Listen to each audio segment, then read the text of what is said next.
Hello again, gamers. Welcome back to the Board Game Captain. I'm the Captain, and today I'm going to be reviewing and showing you how to play and talking about Dungeons & Dragons Trials of Tempus. So I want to start by giving a big thank you to WizKids for sending me this copy of Dungeons & Dragons Trials of Tempus to be able to check out and play and have some fun with and film some content with. So thank you very much, WizKids, for this review copy of the game. Now, this game was designed by Thor Nye, Adam Caruso, and Kyle Newman. I'm going to show you their names right there.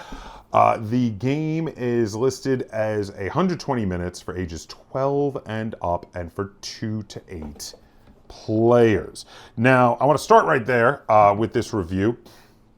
So 120 minutes is a gross underestimate. This is a much longer game. This is a game that is going to take you a fair amount of time, especially considering that setup is going to take you a large amount of time itself.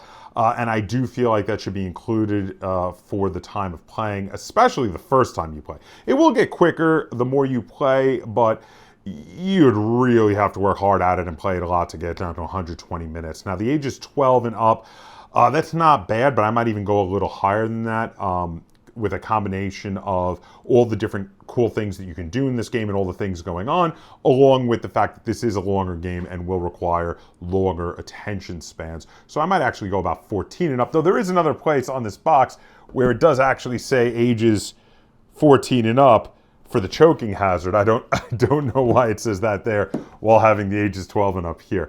Now, in regard to the 2 to 8 players, this is a team game. So you're meant to split into 2 evenly sized teams. So that really means that in reality, this is kind of like a 2-player game because you have 2 teams. Each of the teams work cooperatively with each other to try to achieve the team's goals. But if you do have more players, this will play at all the way up to possibly 8 players. So I'll say yes. 2 to 8 players, yes, it does do that. At 2 players, you have 2 characters each. At 4 players, each team has 2 characters each, 1 per player. And at more than 4 players, you will be playing more and more characters, all the way up to a possible 4 characters on each team at 8 players. All right, so now let's have a quick look at what comes in the box. You are going to see most of this out on the table, and I do want to jump right into the tutorial as quickly as possible because it will take some time. We have the rule book here. The rule book is okay. I do have some minor issues with the rule book. There are some things that are kind of glossed over and not fully explained that you do sort of have to try setting it up and playing it to really fully get. And there's some things that are only mentioned kind of once and you could easily miss in a fairly sizable rule book like this. It is 23 pages. But it's not bad. There are just some things I would have liked them to spend more time on fully explaining how they work, because there are some things that even through our first couple of games of this, we made issues on. The tutorial coming up actually has an error, a slight error in it that we did not realize until after we filmed it. But it's a minor error, and I will address it at the end after we come back from the tutorial. Now, the next thing is we do have here the deluxe version, which has these really nice inserts that hold all of the pre-painted minis that there are in the deluxe version. There's a bunch more pre-painted minis over here. I'm going to put my fingers on some decks of cards that by necessity we had to put underneath this part of the insert here, but there are even more minis as I pull out these cards to show. There are more minis of the big bad guys. So I'm going to show some of the big minis of some of the big monsters here. These things are really the stars of the show, especially with the pre-painted minis, because they are all absolutely gorgeous. Really, let me get the camera to focus in on this guy here. Really, really cool looking stuff. Love these pre-painted minis. Now, you do have to pay $100 for the deluxe pre-painted version, but in my opinion, it's worth it. Now, there is a cheaper version with not pre-painted minis, but yeah, I do think it's worth it to get those. There are some tiles underneath here, lots of cardboard punch-out tokens, and lots of cards. Some of the cards do have some artwork on them, for instance, these characters here, or for the monsters, like this one here. But most of the regular cards themselves are just functional more than they are pretty, like these ones here, which just tell you a particular attack that you can do. These are just more functional type cards. And the cardboard punch-out tokens are, standard cardboard punch-out tokens. Let me just pull the cover off of this, which has all the smaller monsters as well as the player character minis in them. I'm going to show these up to the camera here so you can see all of these really cool pre-painted minis. But without any further ado, we're just going to jump into it. We're going to go over to the table. I'm going to run you through a few rounds of this game to show you how it plays. We're going to talk about it, and then we're going to come back. I'm going to talk about how this game plays and feels, and I'm going to rate it and review it. Okay, so here we are set up to play a game of Dungeons & Dragons Trials of Tempus. So I'm on this side of the table. I will be playing the red party. My starting heroes are started in this spawn point here, and I have the fighter Kalax, and I have the cleric Udayin. I'm over on this side of the table. My two starting guys are in this corner, and I have the rogue Nari and the bard Bonnie.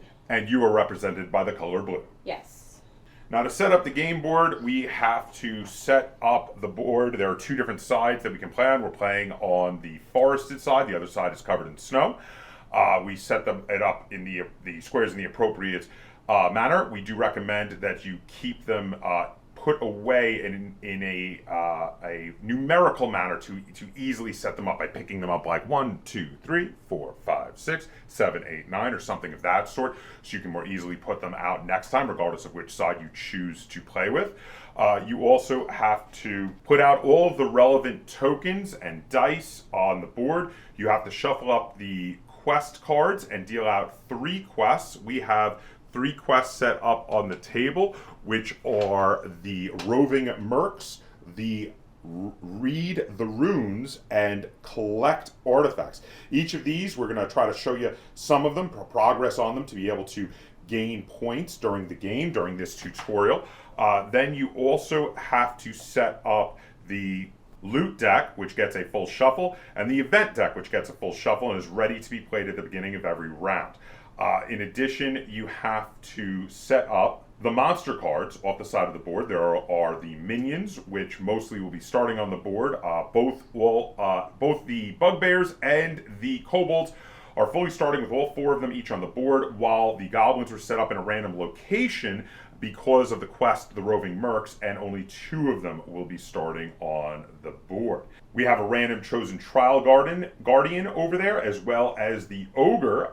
Their cards are off the board to keep track of them. The ogre does start on the board. The trial guardian does not spawn until one of the players or teams of players ends a round with 10 or more victory points, at which point the trial guardian, in the case of our game, which is the guardian Naga, will spawn in the center of the board and then move around freely and attack the players. Other elite monster cards are placed off the side because they may be spawned by certain events. All of the things we have placed out on the boards, including the minion camps and the treasure chests and these altars, which are for one of the quests, were placed out according to a page in the rule book, which gives a nice way to place them out evenly depending on which quests you have drawn. The only thing that is not placed out evenly is the goblin camp, specifically because it was done randomly for one of the quests. Then after we have set up all the tokens and the initiative tracker tokens, and we've got the wound tokens out and the health tokens and all of the things out on the table, we choose our characters. Now to choose the characters, we roll off, and whoever wins the roll first, their team will pick one class, which gets them their class mat as well as their class cards. And then the other team or player chooses a class, and you go back and forth until you've each chosen the number of classes you're playing with. Then you each pick your subclasses, and then the other player who did not get to choose a class first will choose a character to match up with their class. We have already done this. Again, I have a fighter. My fighter's subclass is champion, and his character is Kalax. I have a cleric. My cleric's subclass is life domain, and their character is Udayin. My rogue's subclass is thief, and their name is Nari. And my bard subclass is College of Valor, and their name is Bonnie. When playing only 2 players, each player will draft 2 characters. When playing more players, you can have each player draft a character themselves, and you split into 2 teams. And you must be even-sided, though. So if there are more players on one side than another, you even it out. And you always play with a minimum of 2 characters per team. So now we are ready to play the game. So we're just going to jump into this and run you through a number of rounds to show you how this plays. So Lynn, I'm going to have you start us off by going through the phases of the turn. What is the first phase of the round? It is draw. Normally you draw 2 cards, but in round 1 we draw 4 cards. So now we're each going to draw 4 cards from our deck. The deck has a bit of a deck building mechanic that is within it, and that is going to start off our first round. We're going to take a quick look at the cards and we'll be right back. All right, Lynn, what is phase 2? Event. We draw an event and resolve it. Lynn, why don't you pull off the event, read it, and then place it on the board so we can show a close-up to people watching. Deck of many things. Ooh. It says, appears at a random location and initiative. The first hero to occupy this space draws a loot card, then draw and resolve the next 3 events immediately with the hero as the target location, if any. So as you can see, having been read by Lynn there, the deck of many things could be really good or really bad depending on if those next few event cards that come up are positive or negative. So let's start by rolling its initiative. Lynn, roll its initiative for the deck of many things. When is it going to land? Oh, that's crooked. 15. All right, put it on the 15 on the initiative track there. Now, when that comes up, we're going to roll a random location. We'll show you how that goes. But generally speaking, it's going to be fairly center in the board because you use these number tracks on either side. And obviously, the far corners of each corner are not possible locations for it. So it's going to be more centrally located. We'll find out in a minute where that's going to wind up. Okay, cool event. Let's move that event off to the discard pile. We will be not the discard pile, but off to the side of the board, because we will be referencing it again when someone grabs the deck of many things. So Lynn, what is the next phase? The next is initiative. We each roll a d20 for each hero and place their initiative token on the tracker. All right, well, Lynn, you've got the initiative tokens there. I'll roll first. My fighter is going to be at initiative 11. Okay, fighter 11. And then my cleric is going to be at initiative 3. He's moving real slow. Excuse me, she is moving real slow. And then what do you got? My rogue is going to be at 19. Whoa! And that's appropriate for the rogue, I think. And then my bard is going to be at 19. Okay. Now, normally when there are ties, we can roll off, but since they're both on Lynn's side, she can decide what order they go in. In regard to if you ever have a tie with the bad guys, which always go at initiative 10, they always lose ties. So that would be how that works. All right, so now next I believe we get into the turns, am I correct? Yes. Which means that Lynn is going to go first with both of her characters. So Lynn, which one are you going to activate first? I'm going to activate my bard first. Now, characters are able to take 2 actions on their turn, and actions can be cards from out in their play area. They have cards that they can always use through their turns. They have cards from their hands they can use. There are free actions from their hands that they can use without costing one of their 2 actions. And every character has the standard move action and also some standard attack actions from their cards. So they can always move and attack. You can do the same action twice if you want. And some actions sometimes might even let you get a free extra action. And there are also chain actions, which you can do once per regular action to attach to do extra things. We're going to show you all of that through these turns, but we're going to start with Lynn. Lynn, which of your characters is going first? The bard. And what actions will you do with your bard? Okay, so first I'm going to play Bardic Inspiration. Go ahead and throw that out on the table. Let's see what it does. I can inspire my ally. They get an inspiration, Bardic Inspiration. They can use that later to do various things. So is that your first action? No, this is a free action. Oh, okay. So that actually did not take up either of your 2 actions for your turn. No. So that goes in your, that's a one use though, goes in your discard, right? Yes. All right. So now what are you going to do for your actual actions? Now I'm going to move. Okay. How far can she move? Up to 5 spaces. Okay then. So I'm going to go 1, 2, 3, 4, 5. Okay, now diagonals only cost 1, as you saw there, and Lynn had to move around those forests, which are impassable terrain and also block line of sight. Now, as your second action, are you doing another move or are you doing something else? I think I'm going to move again because I'm trying to get places. That's fair. So I'm going to go 1, 2, 3, 4, 5. All right, well done. So that's going to be it for Lynn's character there. Now, as you can see, she actually, because of those walls and those forests over there, cannot see those monsters yet, and they cannot see her. Monsters do not activate until either an event triggers them to activate. They can see someone who is within 2 spaces of one of their monsters, of their camp, or they have been attacked by someone since the last time they activated. So at this point, when those monsters activate, they're going to completely ignore Lynn because none of those things have happened. So now we're going to move on to Lynn's other character, since they both had the same initiative, your rogue. My rogue can move up to 6 spaces. Ooh. I think she's just going to do a double move. I don't have any cards that are really going to help me in right now. Well, feel free to get yourself closer to that center of that board. Now, of course, diagonal movement you can get, well, that's 1, 2, 3, 4, 5, 6. And then you're going to do another 6? Yeah, yes. 1, 2, 3, 4, 4, 5, 6. Oh, you're going for the treasure chest, it looks like, over there. Fair enough. And looks like your bard might be going for the altar. Okay, so they all done? Yes. So now the next thing that happens on the initiative track is the deck of many things shows up. So actually, I got lucky in being slower than it, especially if it shows up near me. So let's see. I'm going to roll the red axis while Lynn rolls the blue axis. I got a 5. 18. Okay, so 18 on the blue axis is over here, and then 5 is, oh, it lands right there.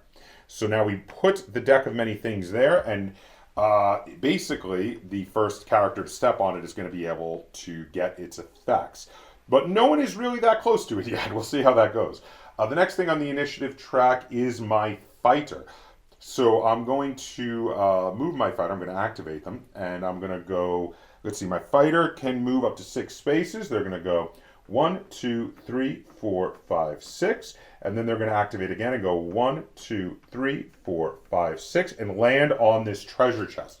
Now, landing on the treasure chest means I can for free open it and take the loot. So what you do is you flip the treasure chest over to the empty side. There are points during the game where you get to refresh all the treasure chests and they get treasure back in. You also refresh monsters and such. But the refreshes only happen every 5 turns. So that's on 5, 10, 15, 20. On those turns, you get to refresh, get the treasure back, and more monsters out.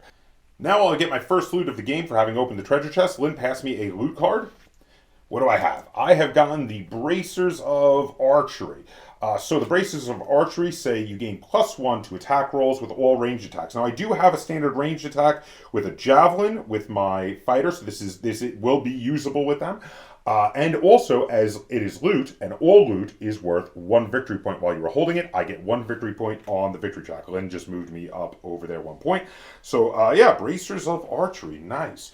That is it for my fighter. Now, the bad guys activate, but like I said earlier, none of them are actually able to activate at the moment. So now we're just going to move on in the initiative track to my cleric, who will now activate, and my cleric is able to move up to 5 spaces on their turn.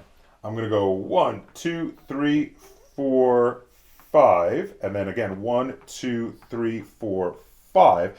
And start making my way across the field with 2 moves with my cleric. And that is going to be it for me for round 1. So we just move on to the end phase. Lynn, what things are listed as happening in the end phase of every round? End of round effects are resolved. We don't have any, I don't think. No, not yet. Players discard down to 5 cards. We only have 4 each at the moment. Move the round tracker forward. I'll move it to numbered round 2 now.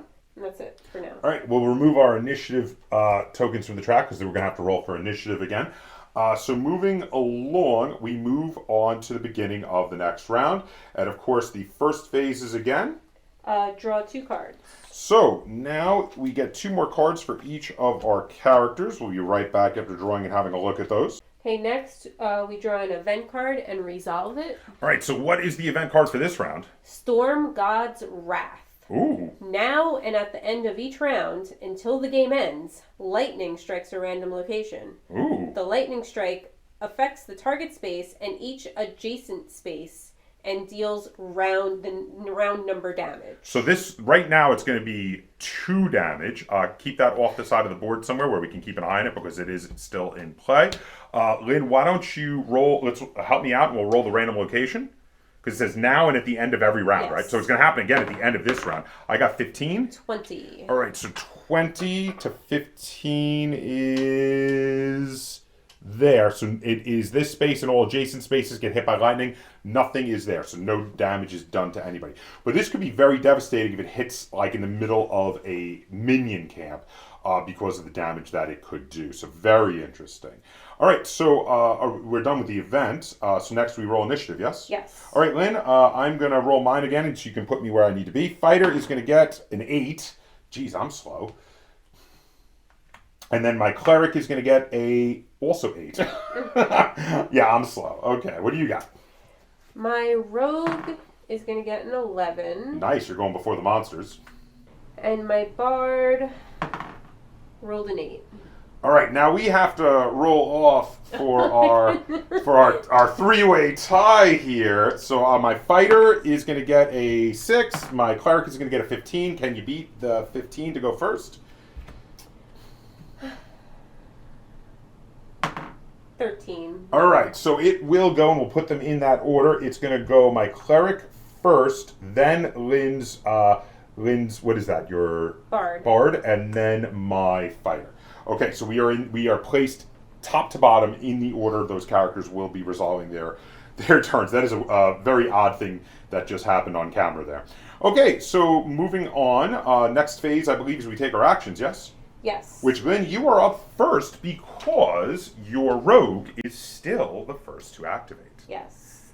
I'm going to move, and I'm also going to play parkour, which is a chain move. Ooh. Which lets me move through one space of impassable terrain. Okay, this is going to be interesting. So where are you going? 1, 2, 3, 4. And just jump over that. Yes. Okay. And then I'm going to open the chest. All right, good luck on getting a nice loot. Don't forget to flip the chest over. I got a blink rod. What does that do? That sounds like fun. It's a move action. Why don't you show it to the camera here once you've read it? You may teleport up to 6 spaces once on your turn. You do not have to see the target space. That sounds like a great item for a rogue. We did not plan this. That is just an amazing item for you to have picked up. But of course, you also got a treasure, which means you get 1 victory point. All right. Okay. That was just 4 movement. Yeah, you still have 2 more movement that you could use even after an action. So do you have another action you'd like to pull or something else you'd like to do? You are allowed to split up your movement around actions as long as you don't exceed the number of movement that you're allowed to take. Okay, so I have 2 movements left in my first movement. I'm going to go 1, 2. Okay. And then I'm going to use my blink rod. Okay. To teleport 1, 2, 3, 4, 5, 6, right there. Right there, all the way to the other side of the forest, which you would not have been able to get to had you not used said blink rod. And you were just out of range for the ogre to just come and attack you because you were not within 2 spaces of it. Very good. Well played. Are you all done then? I believe that was your 2 actions for your rogue? Yes, I'm all right, so now the bad guys go, but again, they are not close enough and nothing has activated them, so we're going to skip them and we're going to move on to my cleric. So I'm going to activate my cleric. I'm going to go 1, 2, 3, 4, 5. Now I could immediately roll knowledge. The particular quest that we have to use these altars for is read the runes, and it requires a knowledge check. My current knowledge is a 9 or better, which is, it's not bad, but it's really only a little bit more than a 50-50 shot, only a little bit better. So instead, I'm going to prepare to do it next round by casting a spell called Enhance Ability.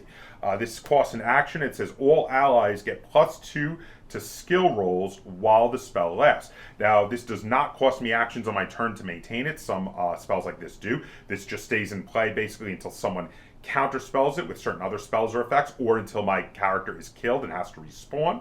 But as long as it's in effect, all allies, and that includes myself, will get +2 to skill rolls. So I'm going to do that as my second action, lay it out in front of me. It'll stay out again until something makes it go away. So that next turn, when I go to roll a 9 or better, it'll really be a 7 or better, which is far more likely to succeed. Now that my cleric is gone, it is Lynn's turn, because they are next in the initiative order down there with her bard. So I'm going to use an action, the magic hand action. It has a range of 6. It says I may pick up one piece of loot or interact with an event objective as if I were occupying the space. So that's great. I'm going to interact with the altar from afar. So now you only need to pass a knowledge check. What is your knowledge with your bard? My knowledge is 8. Oh, that's really good. So Lynn needs to roll an 8 or better to succeed, but this is only her first action, so she could do the same thing again even if she fails. What did you roll? I had a 2. Oh, are you going to do your second action to get another shot at it? I'm going to try, yeah. All right, so again, needs an 8 or better. Good luck. I got 7. Oh, so close. So unfortunately, Lynn was not able to roll the number.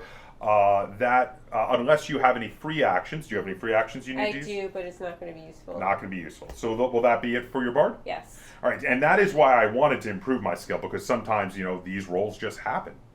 All right, so I'm going to activate my fighter, and I'm going to go movement of 1, 2, 3, 4, 5, and get myself right in the middle of that enemy camp, because what are fighters good for if not fighting?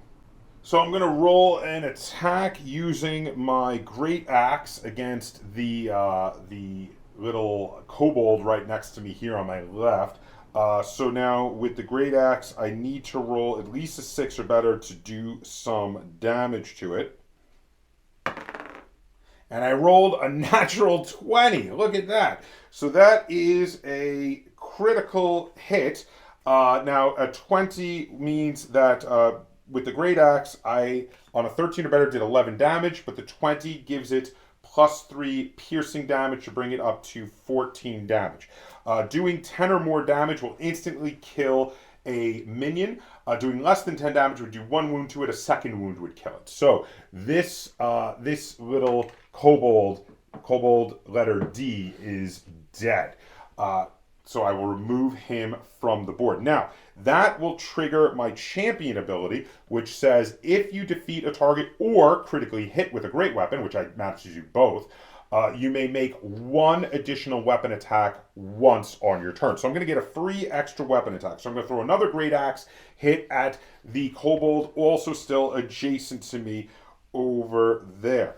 Now I'm gonna play the action surge chain. You may chain once with each action, and this will give me another action on this turn. So even if I miss, I will still get 1 more chance to try to take this guy down. So let's see. I rolled a 2, so that is a miss.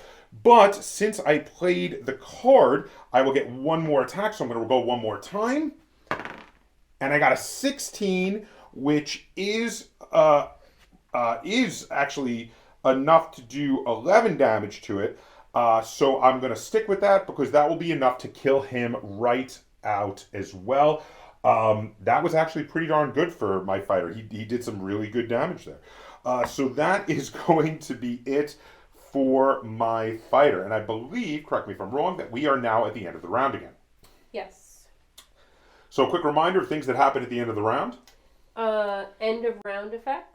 Mm-hmm. So events, we have the lightning. We do indeed. So where is the lightning going to strike with 2 damage? I got a 4 on the red. That is this row here. 2. 2 is going to be all the way down here. So again, yes, here. So again, it is nothing. Nothing is taking any damage there. So moving on. Players discard down to 5. I have 5 with this character, and I have 5 with this character. So I'm good. I don't need to discard down. How about you? Nope. Move the round tracker forward. We're going to go to round 3 in a moment. And then that's it for until round 5. Right, so let's pull the initiative trackers off the board. Beginning of round 3, we each draw 2 cards for each of our characters. We'll be right back after having a quick look at them. All right, draw our event, Lynn. Saloon's Mercy. Ooh. At all times, the party with the least VP has +1 to all attack rolls.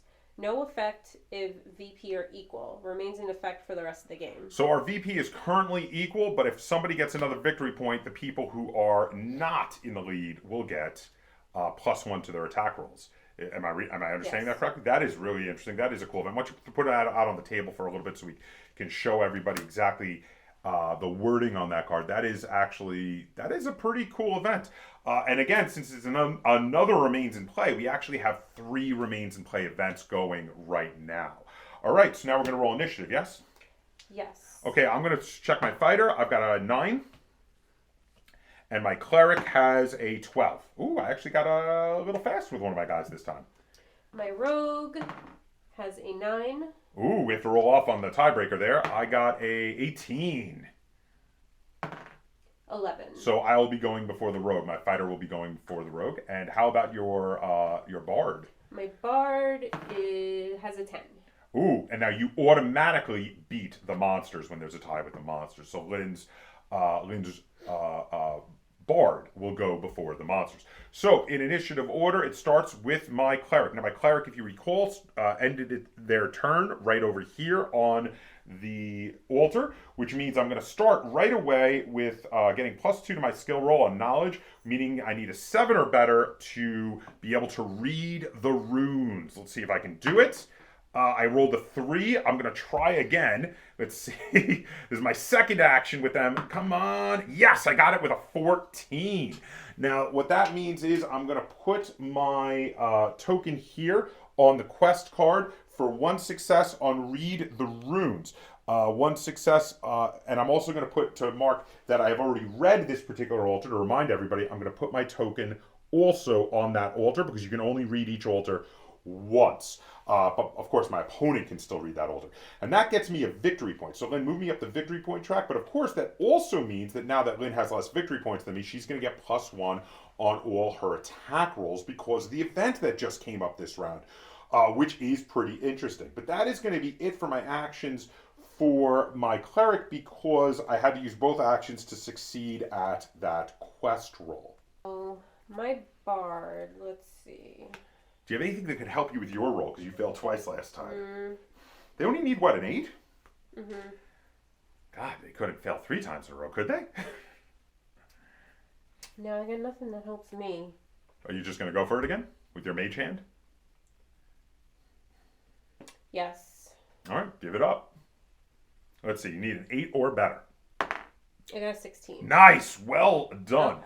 All right, so again, Lynn is just like I did. She read the runes there. She's going to get to place 1 on the there and also place 1 on the, she went up 1 victory point, so now we're tied again, but also place 1 of her tokens on the actual altar so that we know that her team has already read that altar.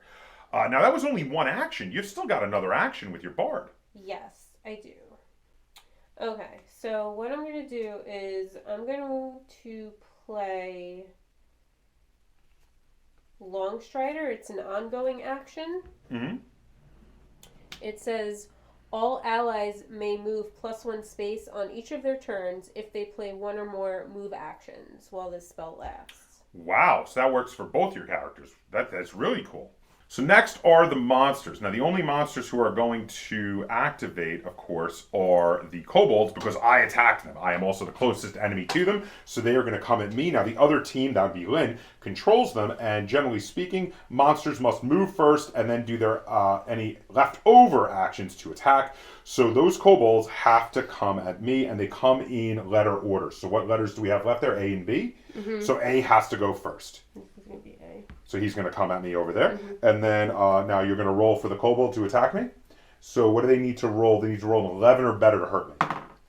Nope. Oh, he missed, thankfully. As a free action, since he missed hitting me, I'm going to play Opportunity Attack, which is play when a hero or monster misses you with an attack or moves away from you from an adjacent space. I get to make a melee attack against them for free.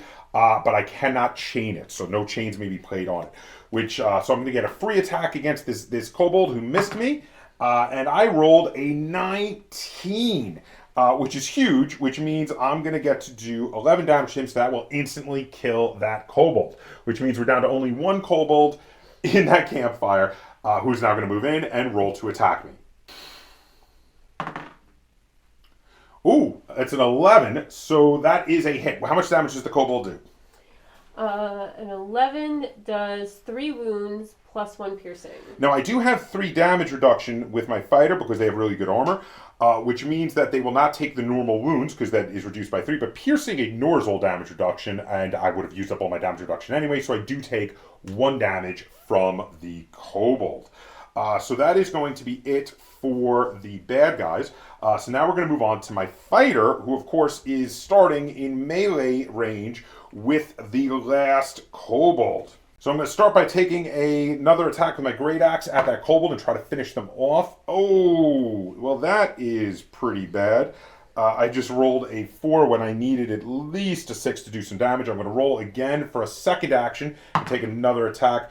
I rolled a 10, which will do 5 damage to the kobold. Not enough to kill it outright, but I did wound it. So we take one of the wound tokens. I'm going to take one of the wound tokens over there, show it to the camera real quick. And we're going to put it on that kobold's space on his card to show that he is wounded. One more hit and he will die. But that is all the actions for my fighter. I actually did more when it wasn't the fighter's turn. I did more on the monster's turn. But that's it for my fighter, so now it is the rogue's turn. Okay, so I'm going to move right here. Okay. Now, don't you have an ability where you can actually activate things from adjacent spaces? Yes, it's part of my thief subclass. Okay. It also my knowledge is 10, but the thief subclass gives me a +3 on that. Oh. So my knowledge goes down to 7+. Nice. So you're going to activate it from adjacent after having done only one move, which means you can still move 5 afterwards as part of your combined actions. So very good. Okay, so you need, though, as we've said, you need a 7 or better, yes? Mm-hmm. Good luck. I'm going to use my Bardic Inspiration token. I'm going to spend it to gain advantage on the roll. Very cool. Now, what lets you gain advantage on the rolls? Is it a particular card? No, it's the Bardic Inspiration spell is what it does. Oh, okay. So now that lets you roll 2 dice, and if either one of them is a success, you will succeed. So good luck. You need just a 7 or better on one of them. I got 9 on one. Perfect. All right. So again, Lynn will place her token there to show that her team has read that particular runes on that pillar. She'll place one on the victory point track. Excuse me, one on the quest card, and also she'll move up one on the victory point track for having done the 2nd level of that quest. The 3rd level of the quest requires her to having read all 3 runes, the 3rd of which is over here by my cleric. Well done, Lynn. I'm going to play parkour. Is that the one that allows you, as a free action, to ignore a... I can move through one space of impassable terrain. I think I see where this is going. So I can move 6 more spaces because of the long strider that my bard played. So it's not 5 left, it's 6 left, and you can go through that adjacent forest space right there. Yeah, I'm going to go 1, 2, 3, 4, 5, 6. Wow. Really well done. Your rogue is like jumping all over the map.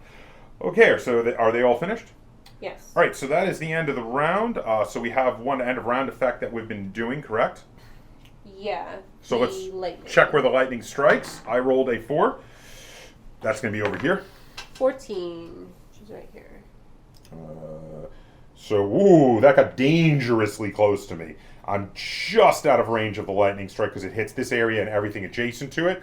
So that lightning literally struck right next to my cleric. That was a little scary. Okay, but now we're going to move on to round 4, where we have to discard down to 5. We do have to discard down to 5 cards. So 1, 2, 3, 4. I do have to discard some cards here too.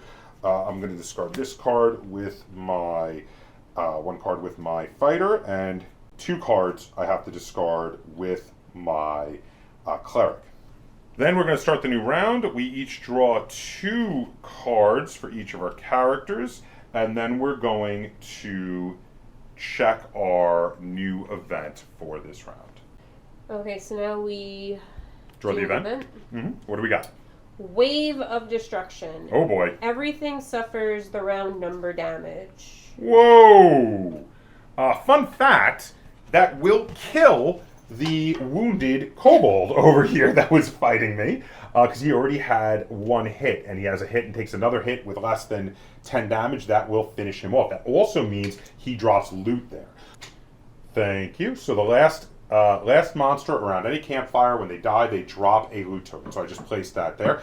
Now, all of the other monsters that are still alive each take a wound because they took damage from the wave. So Lynn, deal out some wound damage to each of the monsters that are still on the board. Now, how much damage was that to everyone?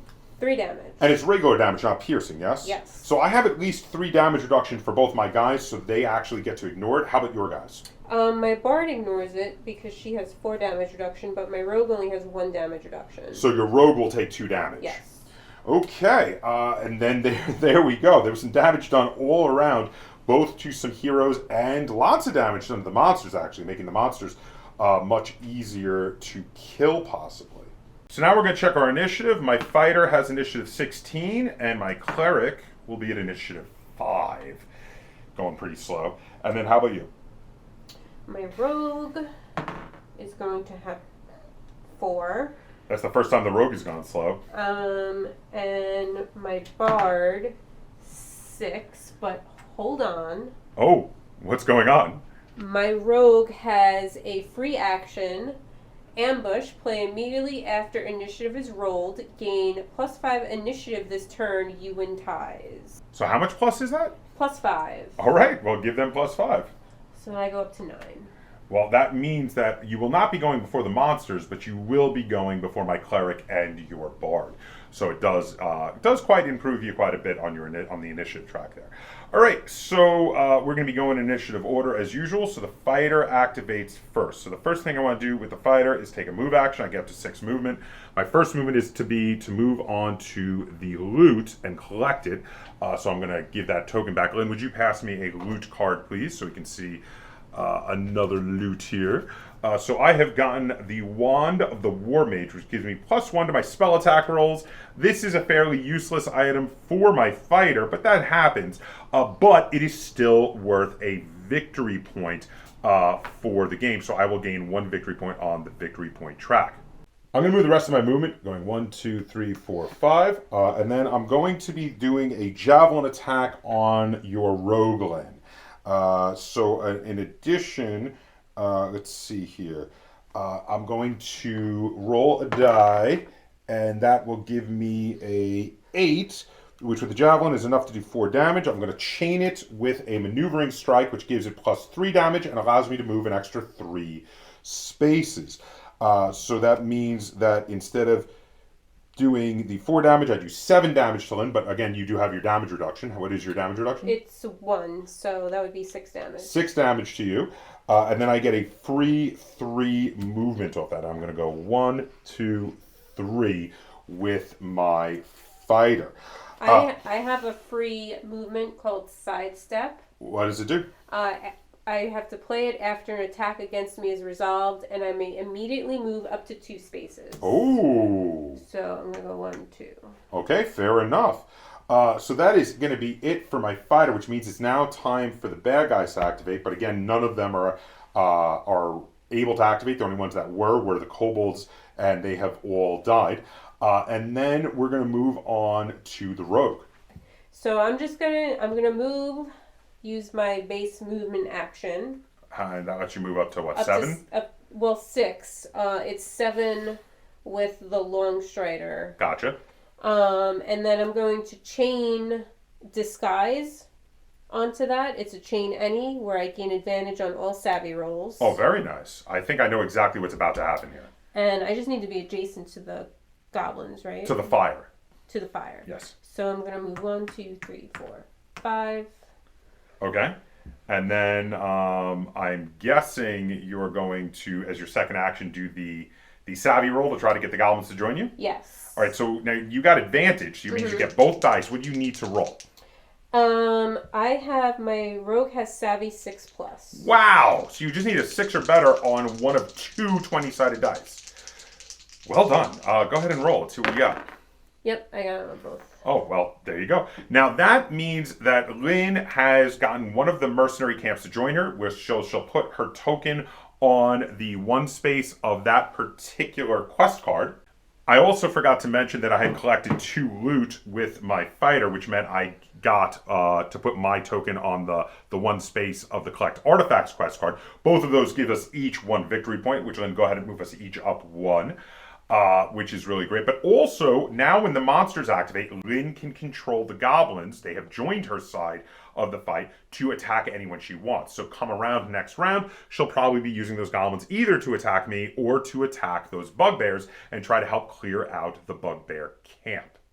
I'm going to activate my bard. First, I'm going to play a free action. Okay. It's called Naturally Stealthy. Monsters do not see or target you until the start of your next turn. Useful. And then I can move up to 5 spaces, and I can move through all creature spaces. And my long strider lets me move +1 space. So 6 spaces. Yes. Okay. So I am just going to zip through all these guys. 1, 2, 3, 4, 5, 6, 7, 8, 9, 10. Oh, you're basically you're doing 2 movements back to back. Yes. Got it. Okay. And hope that I go before them next round. Well, they will ignore you because of that free action you just played. Yeah, well, until the start of my next turn. Oh, the start of your next turn. Oh, Yeah. Well, even if you go after them, they're going to ignore you. But they will be coming after your rogue because this guy's within 2 spaces of your rogue. Or actually your goblins, for that matter, if they go first. But go ahead and get your loot. What loot did you get? I got a Headband of Intellect. Gain +2 to knowledge rolls. Very cool. Go ahead and give yourself a victory point on that. And +2 to knowledge rolls is going to be useful for finishing up your last of the altars that you need to read. I have 2 loots now, so I get... Oh, yes. We keep forgetting that one. You get the collect artifacts, which gets you another victory point. Wow, you are killing me, actually, on the victory points. All right, so now, finally, it is my cleric's turn to activate, and I'm going to make a beeline for the deck of many things. I want the deck of many things. So I'm going to go 1, 2, 3, 4, 5. 1, 2, 3, 4, 5. All right, so again, read me what happens when I get the deck of many things. The first hero to occupy this space draws a loot card. Woohoo! Got some loot. So I just drew the Elven Chainmail, which of course gives me another victory point. And it says if your starting damage resistance is already 2 or more, it has no effect. Oh man! But if it wasn't, I would have gotten damage resistance too. But that said, it's still worth a victory point, which is nice. And then you have to draw and resolve the next 3 events immediately with the hero as the target location. All right, let's see what happens. I've been dying to see this happen because this did not come up in any of our test games. Champion's Trial. Oh, what happens? For each rival hero a party defeats, put a token on this card. Each token is worth 1 victory point. Okay, so that will not directly affect me, but that's going to be another remains in play, and a remains in play that allows us to get victory points from defeating enemy champions. So that is interesting. What's the next one? Tempus Ascendant. If and when the Champion's Trial event becomes active... Oh my god! this new win condition takes effect. The first party to reach 3 points on the Champion's Trial wins the game. Wow, so we could actually win the game without even the big bad coming out. That's really interesting if we just do a whole lot of PvP now. And that was completely random. That just randomly just happened. That was weird. What's the third one? Because none of these have directly affected me. Tactical Insight. Each player may put 2 cards of their choice into their hand from their discard pile or draw deck. That's pretty awesome. But that again affects everybody. So actually, the deck of many things was all pretty positive. None of it was going to be like lightning strikes on me or anything bad. Because there are other things, like there's things where like Baba Yaga can run across the board with her house on the chicken legs and trample you. None of that happened to me. All right, so there you have it. That is how you play a game of Dungeons and Dragons Trials of Tempus. Now, you play until you run out of cards in one of your decks. We would have run out of cards in our next draw, and then when you do another draw, you get to level up. This is one thing we didn't get to show. Now, when you built your deck, you chose 12 of the level 1 cards. All of the level 1 cards have a little number 1 in their bottom left-hand corner to be your starting deck. And you took 6 level 2 cards and placed them off to the side. The first time you level up, you take all 6 of the level 2 cards with the 2s in the bottom left-hand corner, and you add them to 2 cards from your discard pile and make your new deck out of those. In addition, one of your starting attack actions gets leveled up. So for instance, I just want to show this. The great axe I was using with my fighter, for instance, is here, and on a 1 through 5 is a miss. On a 6 through 12 does 5 damage. On a 13 or better does 11 damage. If I level that up, on a 1 through 3 only is it a miss. On a 4 through 10 it does 6 damage. On an 11 or better it does 13 damage. So it makes it significantly better, way more likely to hit, and likely to do more damage. Now, the next time I would run out of cards and have to draw cards, I would level up again by choosing any 8 cards from my discard pile to become my new deck, and then flipping another of my primary cards to their level 2 side, which generally are all of your basic attacker spell cards. We play until one of the players ends a round with 10 or more victory points. And this can fluctuate because you do gain and lose victory points from items, because if you gain items, you gain victory points, but if your character dies and drops the items, they lose the victory points. If you drop the items and die, the next time you would activate, you respawn at full health from your spawn point in the corner of the board. But once a character team ends a round with 10 or more victory points, the big bad of the game will spawn in the middle of the table, and it has its own AI on its card and how it moves around and attacks close enemies to it. They are really scary and really vicious, and the game ends when they die. When you kill the big bad, whoever has the most victory points wins the game. So you do want to time it that they die when you have the most victory points. And that's how you play a game of Dungeons & Dragons Trials of Tempus. So now let's head back over. I'm going to talk about how this game plays and how it feels, and I'm going to rate it and review it. Okay, welcome back. So that was how you play a game of Dungeons & Dragons Trials of Tempus.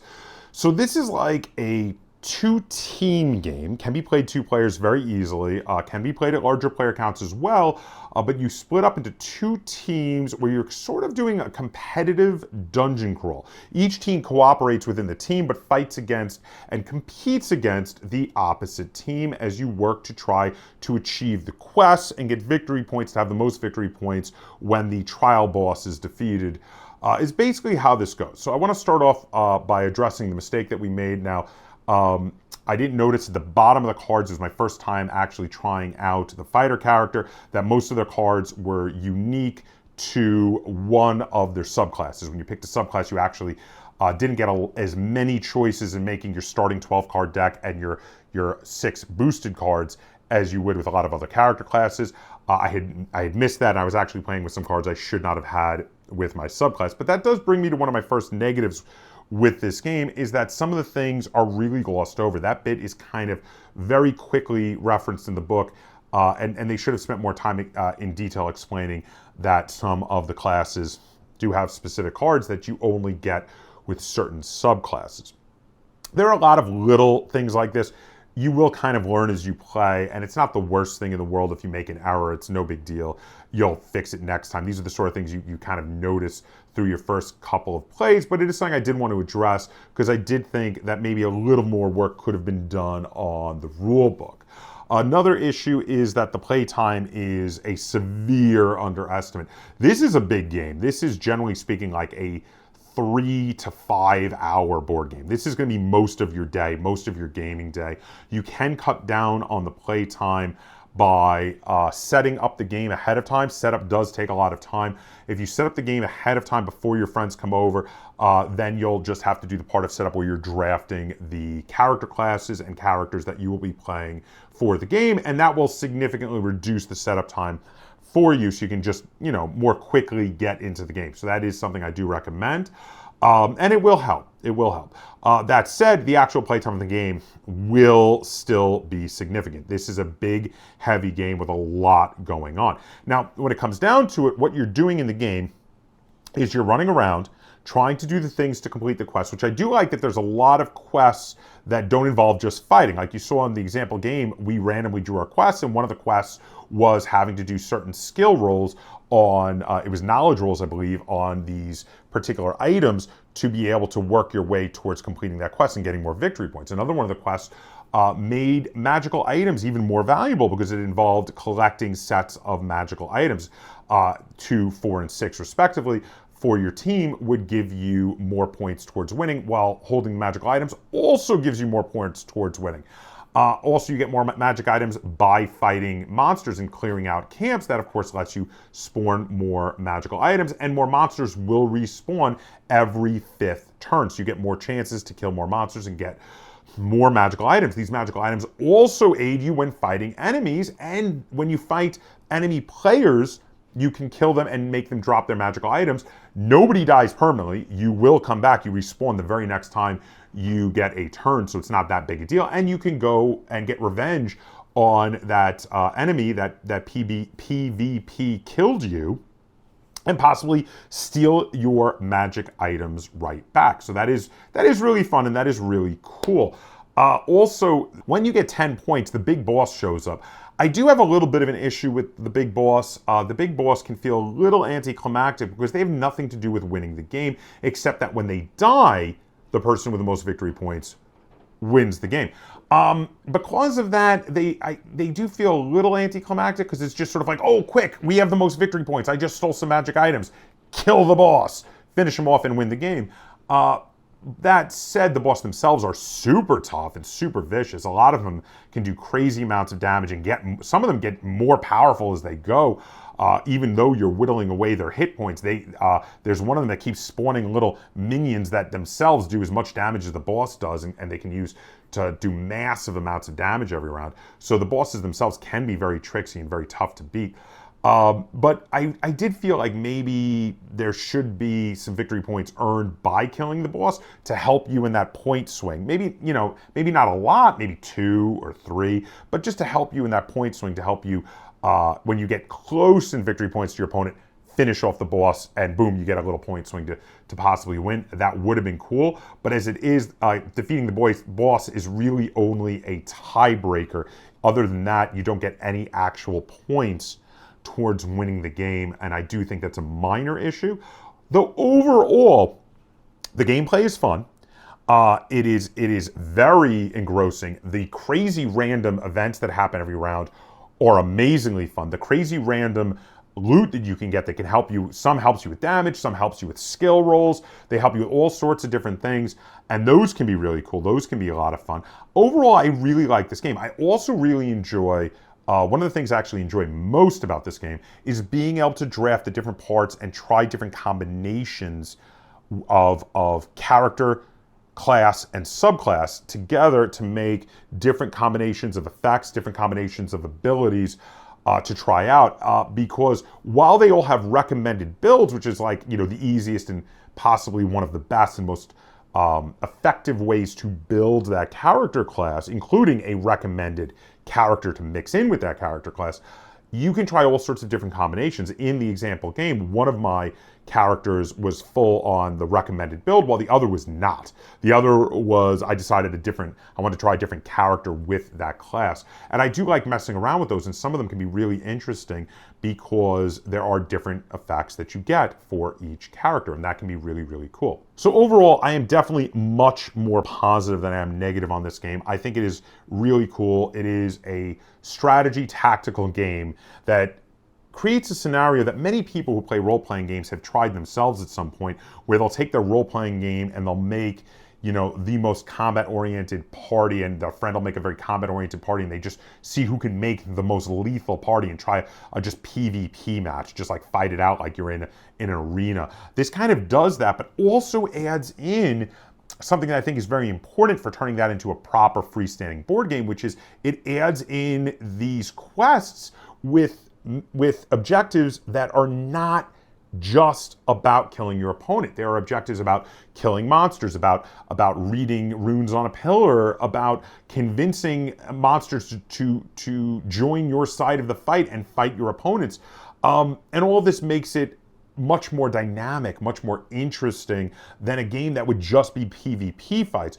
Also, the random events and all the random loot and getting to go through all of them and find all these interesting things that happen and all these interesting magic items also makes the game very replayable and very interesting. And overall, even with the negatives I have, I think this game is really great and I really enjoy it. Now, this can be a bit divisive, though. Lynn did not like this game nearly as much as me because she thought it was too long for what it was and it overstayed its welcome. So I do want to put that out there. You do have to know you're getting into a heavy game here. You're getting into a very long game here.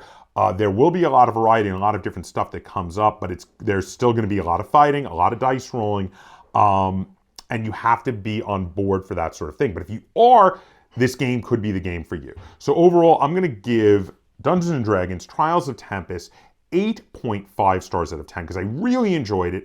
I do think there are a few things that did need improvement, but overall the game as it was released, is fantastic. And I thoroughly enjoyed it. And I would recommend it to you. If any of the stuff we showed during this review and tutorial sounded interesting to you, I would recommend you check out Trials of Tempus. And also, if it is not as important to you to have the pre-painted minis, there is a cheaper version without pre-painted minis. Again, the one with the pre-painted minis, the one I was sent, is going for about $100 retail. That said, that's kind of where games like this are headed as things have been getting more expensive. So it is a bit of a pricier game, but overall, I would say I think it's worth it. I really enjoyed this. Again, though, if the things we showed are things that will click with you, because this is the sort of game that you have to be into trying to do like a competitive dungeon crawl with lots of combat and lots of looting of getting lots of cool treasures and checking out lots of interesting events. If all of that sounds interesting to you, I would definitely recommend this game to you. But there you go. Let me know what you thought of this review and tutorial. And if you'd like to see us do more like it, be sure to give it a like, share it on all forms of social media. And if you haven't already, please subscribe to the Board Game Captain. That's Captain spelled with a K on YouTube. And until next time, game on.